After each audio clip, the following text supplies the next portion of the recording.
लोकसभा चुनाव के लिए गोरखपुर से बीजेपी का टिकट मिलने के बाद भोजपुरी फिल्म स्टार रवि किशन चुनाव प्रचार में जुट गए हैं। इससे पहले उन्होंने यूपी के सीएम योगी आदित्यनाथ से मुलाकात की और उनसे आशीर्वाद लिया।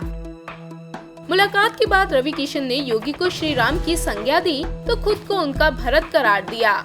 इतना ही नहीं, उन्होंने साफ कर दिया कि चुनाव में उनके सामने किसी तरह की कोई चुनौती नहीं है। ऐसे में सवाल है कि क्या बीजेपी और योगी आदित्यनाथ की उम्मीदों पर खरे उतरेंगे रवि किशन?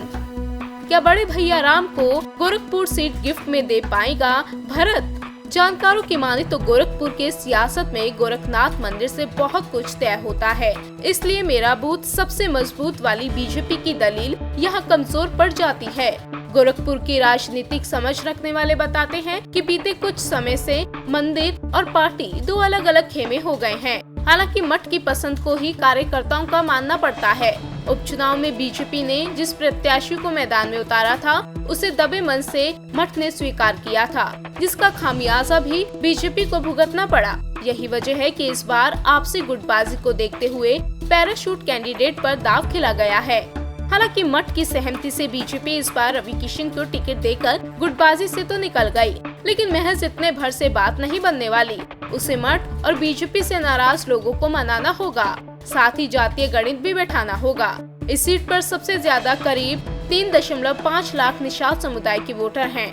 उसके बाद यादव और दलित वोटर्स की संख्या है। 2 लाख के करीब ब्राह्मण और करीब 13% मुस्लिम वोटर्स हैं।